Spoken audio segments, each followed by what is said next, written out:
very excited about today's message, actually, because it's going to be helping us to go on a journey of transformation, as I mentioned earlier, that we are able to endeavor to grow as people. And that's really what this is all about. A part of what it means to be human is to grow. And we're all in need of growth. And this is the case from the very start, right? And this is so apparent to me because I am seeing a little person grow in front of my eyes with Timothy and with Jonathan growing inside of Sarah's womb right now. This is a part of what it means to be human, is to grow, right? Physically, of course, that's obvious. We grow physically. We grow neurologically. We grow. Our brain actually grows and builds. It builds itself up, if you will. And we are more and more capable the more we grow as in age, and the more we challenge ourselves. We're actually more capable of adding more skills and tools to our minds, so we can survive and thrive in life. And another major aspect of growth that is extremely necessary for us as being human and living out what that means or what that should mean is that we grow emotionally. And now I want us to think about this. Again, we've all seen kids and how they act, and we've all seen kids throw temper tantrums, right? And even Timothy, who is, most of you know how calm he is and how happy he is.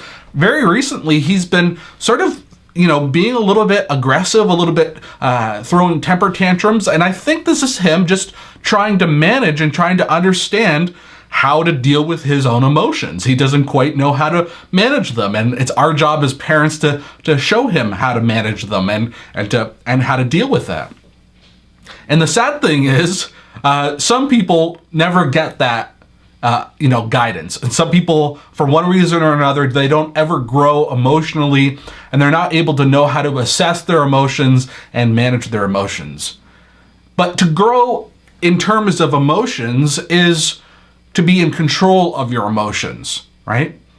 And being in control of your emotions does not mean that you are without emotion.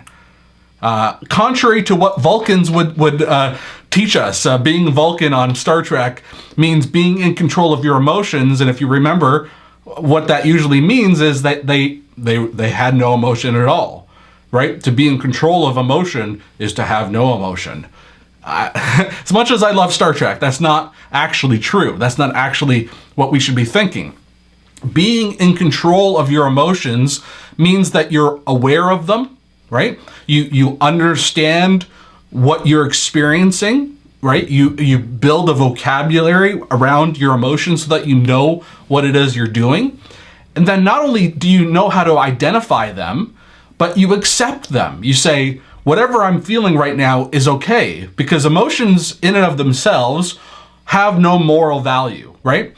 It's not right or wrong to be angry. It's not right or wrong to be happy or to be sad or to be all these different emotions that we feel. It's what you then do with those emotions, which can be judged on a moral level or on a healthy level, or healthy, unhealthy scale, right?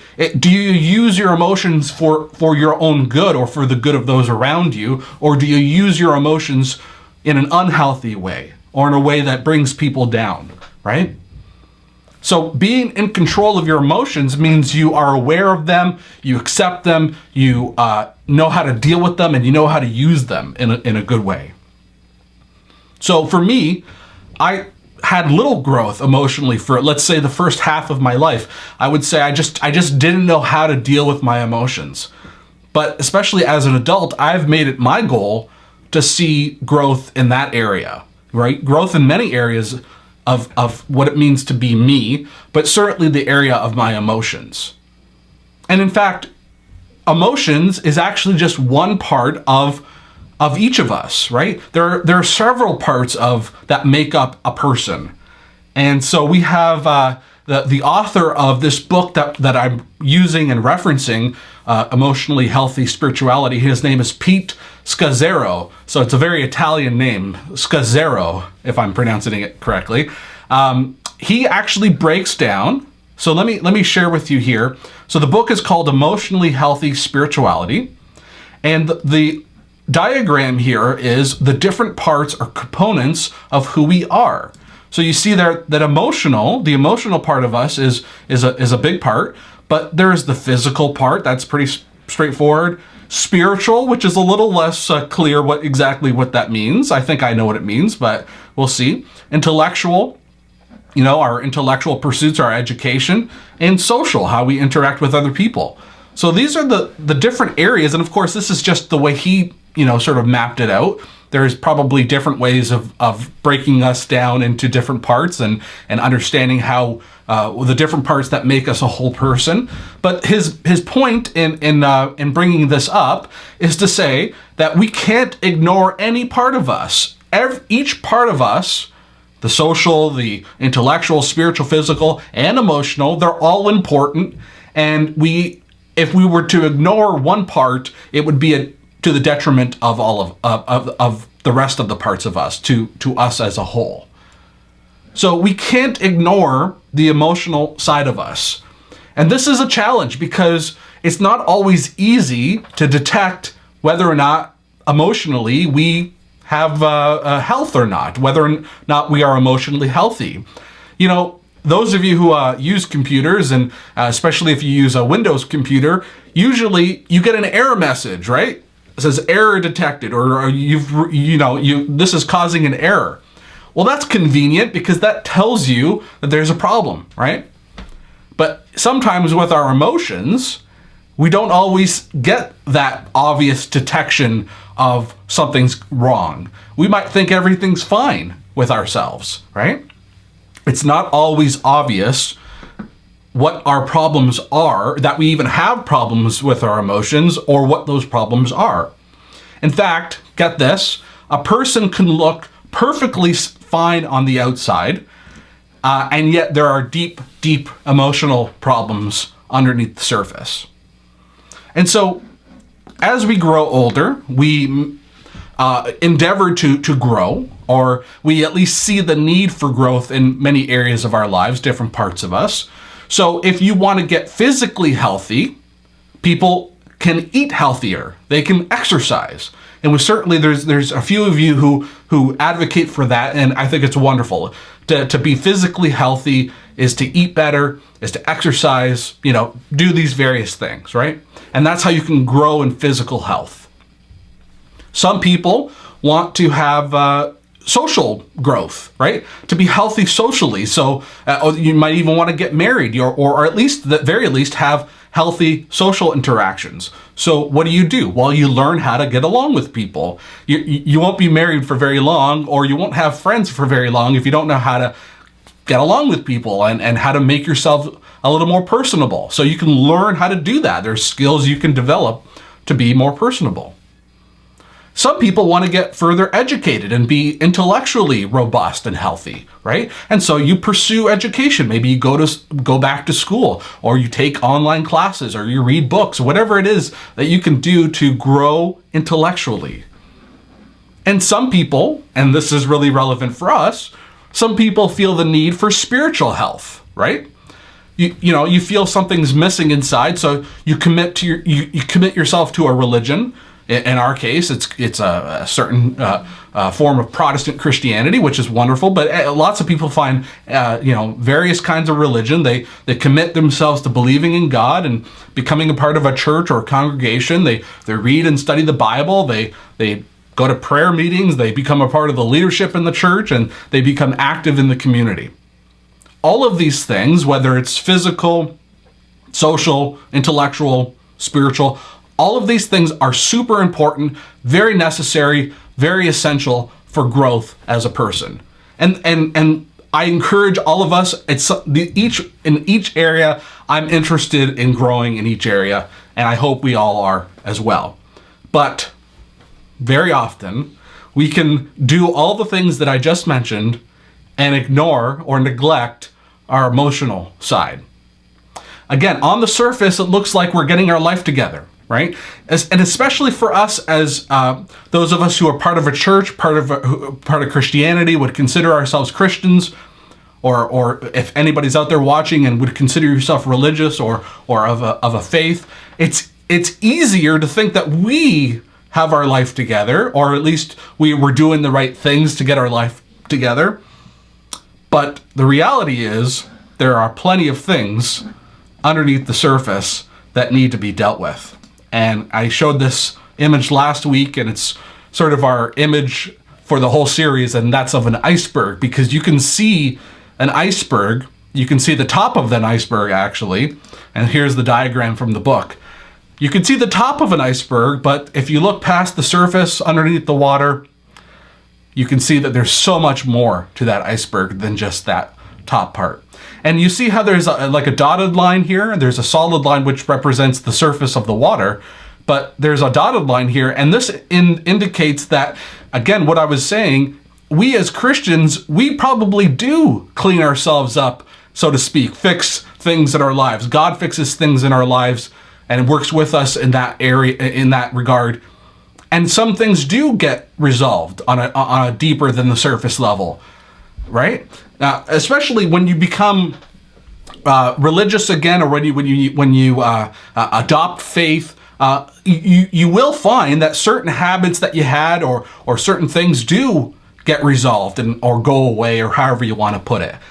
But what the book is trying to say, and what I really believe in and want us to understand, is it takes a lot more work and a lot more investigation, a lot more introspection to say what else is beneath the surface in my heart, in my life, in my past, or whatever it might be that makes me who I am. What's down there that I need to look at and assess and hopefully bring to God and see growth and health and healing.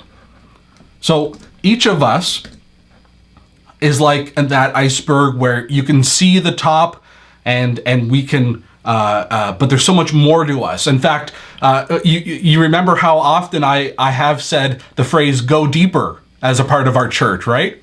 Well, in this series, in this journey, we're going to go deeper, but we're not going to go deeper in theology. That's for Wednesday nights. So if you like theology, join us on Wednesday nights as we go through the Gospels, because we're definitely going deep in theology there. But on Sundays and as we take this journey together each day, we're going to try to endeavor to become emotionally deep, or rather go deeper as it relates to our emotions. And in fact, we're going to grow closer to God, I think, than ever before as a result of this next few weeks, this journey that we're going to take. We're going to be more devoted to Jesus than we've ever been. We're going to take our faith and take it from a Sunday occurrence, a one day a week experience, and we're going to make it a daily experience. And I know that it's not fair to say to all of you. A lot of you do tend to keep your faith, or to think of your faith or your faith experience to be a daily thing. But if there's any of us who maybe just think about God and think about personal growth on a Sunday and then forget about it during the week, well, the advantage to this series and to what I have planned is we're going to take a journey together daily. And when I thought of that, and when I realized that it's going to be a daily thing, this scripture came to mind, and this is the way N.T. Wright translated it in the New Testament for Everyone. He said, "Even if our outer humanity is decaying, our inner humanity is being renewed day by day." So what is Paul saying here? Obviously our bodies, the physical part of us, so to speak, who we are materially and physically, it's decaying and deteriorating. We're not, as we get older, we tend to break down. Things stop working. Who here can experience things stop working once you get a little older, right? I'm only in my mid-30s and things are starting to break down already. So, yeah, Sean is waving his hand. He knows, right? But here's the thing. No matter who you are and what your body experience is, your physical experience is, if you're connected to God through Jesus, your inner humanity, that is your spiritual side, who you are on the inside, can be renewed day by day. And I think should be renewed day by day. And really all we have to do is be present with God and approach God, and we will be renewed each day. Each day we will be able to grow more and more. if we connect with God. And that's what we're going to try to do. So starting today, this is wonderful, and I hope everybody is excited. Starting today and each day going forward, especially for those of you who are on our private Facebook group. So just in case for anybody out there listening on and watching on Zoom, or for our Facebook live stream, we have a private group on Facebook, and we've called it the Glad Tidings Church of God Staying Connected Group. And this is a private group so that we don't have to worry about what we're posting being public or anything like that. So what we're going to do every day, in addition to our Sunday mornings here on Zoom and Facebook, and these messages that I'm going to present based on this book, every single day, Monday to Friday, I do believe Saturdays there's a break and I Sabbath rest, but Monday through Friday, there will be a morning time together and an afternoon time together. And it's going to, the way I'm going to do it is basically around 10 o'clock every morning, I'm going to live stream to our closed private Facebook group. Sometimes it'll be on Zoom and it'll have I can share my screen and it'll be great, and we'll read scripture together and we'll think about things and we'll pray together. Other times, depending on Timothy and my life and everything, it might just be on my phone, right? I might just live stream from my phone for a few minutes and we'll connect that way. The point is this, and you don't have to be there live, you can watch it afterwards. The point is this, is that we're going to take a journey together, and what I present on a Sunday, we're not going to forget later by the end of the week, because we're going to be thinking about it and applying it in our lives. I'm very excited about this, and again, it might seem like a lot. Well, here's the thing: you can participate as much as you want, or not at all, and just come and listen to the Sunday morning sermons as we're doing right now. The point is this: is that if you do want to participate, we can take this journey together day by day. And what will happen is this: we will let God transform us into a new person by changing the way we think, right? That we can actually consider ourselves to be emotionally healthy and therefore have an emotionally healthy spirituality because we've let God transform us into a new person by the way we think. And so to me, I think that's exciting, and I think that we can go on this journey together and support one another and pray for one another, and I think it'll be great. But before we do that, before we go on this journey together, I think it's important that we identify, and that's the name of today's message, we diagnose the problem. What is, emotionally speaking, what is our problem? What is it inside that we should be thinking about and dealing with? And I can't tell you what it is, because only you know yourself the way you know yourself, right? It's between you and God. So I'm going to give you 10 different potential problem areas that Pete Scazzero proposes in the book. But I think, I know certainly that 2 or 3 of them apply to me, right? And so I as I go through each 10 very quickly, we're going to go through all 10 of them. And I want you to think whether or not it applies to you. And if it does apply to you, maybe jot it down or make a mental note of it, because I want us to be focusing on how can I see growth in that area or areas, right? So let's take a look at all 10 of these different potential problem areas, and I'll give you an example for each to see if it maybe applies to you. Number 1, using God to run from God. Now, what that means is that we fill our lives with so-called Christian activities, things that are good, things that are, for example, being involved in our church, being on a leadership level in our church, or being on the worship team, or being a deacon, or whatever it is, the different things that we do as a part of our church life, right? Wonderful things. But sometimes we use that to say, we're doing okay as a Christian. We're doing okay as a human being. And we use that and we avoid addressing the difficult parts of ourselves, the difficult problems that we might have as relates to our personal character or emotional growth. So make a note of that. Do you sometimes use your role as a Christian, what you do as a Christian, to avoid going deeper inside yourself? Number 2, ignoring anger, sadness, and fear. In other words, you are rarely honest with yourself about your feelings, about what is the pain or the hurt that might be beneath the surface of your life, right? Often I will just, everything's fine. I don't need to be thinking about the things that actually hurt me, right? So that's something that needs to be addressed, and you need to be, and we each need to be honest with ourselves. Are we ignoring some of the anger or the fear or the sadness that we have in our lives? And if so, then we need to address that and allow God to heal us so that we can have emotional health there. Thirdly, dying to the wrong things. And this is a very Christianese way of putting it, but in a healthy spiritual life includes dying to sin. And what all that means is that you exhibit self-control and you don't give in to sinful inclinations. You that part of you that you normally would give in to your inclinations, your sinful inclinations, you deny yourself that. And some people think that the only things that they should be doing are things in life that could be characterized as Christian. But if we ignore the things in our lives that make us feel alive, things like, as the book says, friendship, joy, art, music, beauty, recreation, laughter, and nature, if we ignore these things, then we are dying to the wrong parts of ourselves. Let me see if I can restate this, because this one's a tricky one to sort of explain. I think the point that the author is making and the point that I want to make is this, is that we don't need to sacrifice things that might not seem church related or Christian. If they're good and moral and healthy, then those things don't need to be sacrificed. We don't need to avoid them. Things like music, and I can just speak for myself. The very fact that this, and Sean is on the call with us.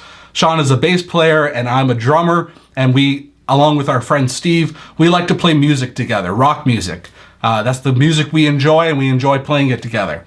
There's nothing wrong with that, right? It's a wonderful thing for us to do. We've built up our friendship as a result of it, and we make music together. We are creative. There might not be anything necessarily Christian about it, but it's something that gives us joy. So there it is. What is it that gives you joy? What is it that ignites within you a passion? What gets you excited, right? We need to be thinking about those things. And if we're ignoring those things for the sake of our, religion, then that can be an issue or a potential problem. I don't know if we're at 4 or 5. We're at 4, I think. Denying the impact of the past on the present. I'll just put this really simply, that we rarely consider how our family or the people in our past or significant events or people in the past have shaped us. And we say, oh, it's not a big deal. If we do that, we do that to our own detriment. It's our loss if we deny the power of the past. And so we need to be aware of that going forward. The next one is actually very similar to the one previous to the last, and that is you divide life into secular and sacred. But the thing is, what I was saying is this: your hobbies or your interests, those can be sacred, right? Again, the example that I gave is I like to play rock music with my friends, and some people who are perhaps a little stringent in their religion would say, well, that's a secular activity. No, it's a sacred activity, because again, music is a gift from God, and I'm doing it with my friends, and we're building that friendship, and we're being creative, the talents that God gave us. That's a sacred act. So we shouldn't divide our lives into secular and sacred. We should be trying to make everything in our life sacred. And that doesn't mean we only do churchy stuff, but the things that we do, we make, we do it in a way that is honoring to God. Next one is doing for God instead of being with God. Okay, so this is a challenging one, especially for those of us who perhaps are on the leadership of our church. We, tend to think, I tend to think, look how much I'm doing as a part of my role as a pastor. Isn't that great? Except That's not what God is looking for me. He's looking for me to be with him in communion with him, in prayer, in worship, in growing as a person with him, right? Doing things for God is good, but we shouldn't be letting that overtake the time we take to be with God, if that makes sense. And if anyone has any questions about any of these points, please let me know afterwards, and I'd be happy to continue to talk about it. And we will be unpacking these throughout the week. The seventh one here is spiritualizing away conflict. And that is, you smooth over disagreements, you bury tensions, you avoid conflict, rather than courageously addressing those things and enjoying real peace. In other words, you say, we don't need to deal with that. It's okay. We don't need to have conflict there. And you do it on the basis of, I just don't want to, I want to be a good witness to them, or however you want to justify it. But the real way to peace is by addressing those things and being courageous. And believe me, that's an area that I struggle with. So that's one that I've made note of for myself. Eighthly here is covering over brokenness, weakness, and failure. In other words, you find, this is very similar to the last one, but it relates to yourself. Finding ways to avoid confronting your weaknesses, your failures, and your mistakes. Some of us don't like to admit that we can make mistakes, right? Some of us like to be a bit of perfectionist. Look, and if I was a perfectionist, I would be like, that sentence I just said wasn't perfect. But here's the thing. If you are avoiding confronting your failures and your mistakes and your weaknesses, that's a potential problem area as it relates to being emotionally healthy. Ninthly, living without limits. And this is doing too much of something, or one particular thing, or many things in our lives, and not allowing us to take breaks and to live within healthy limits. This is a problem area, emotionally speaking, because it doesn't allow us to ever take the time to stop and think about what we're feeling and what we're doing and how it's affecting me and others, right? Okay, and lastly, judging the spiritual journey of others. Now this is the old, what Jesus said, that we like to point out the speck in other people's eyes rather than noticing that there's a whole log in our eyes, right? The idea here is that we will often judge other people and what they're going through rather than looking at ourselves and worrying about what we need to do to grow. So any of these or all of these are problems that we can identify in ourselves. I hope as I was going through it, you thought to yourself, that kind of applies to me. I don't mean me. I already thought about myself. I mean you, right? We need to be thinking about how these things could apply or might be problem areas in our hearts, in our lives, and how we can ask God to help us heal and have him heal us in these areas so that we can become emotionally healthy. The way I put it in my notes here is, and I like this, is once we diagnose the problem inside of us, we can then work with God to heal us and fix us. Amen? Once we diagnose what's wrong in the inside, what the problem is, God can give us the solution and we can work with him to apply that. So I invite you to join us on this journey to endeavor to obtain emotionally healthy spirituality. We can be spiritual, but we want to be emotionally healthy as we are spiritual.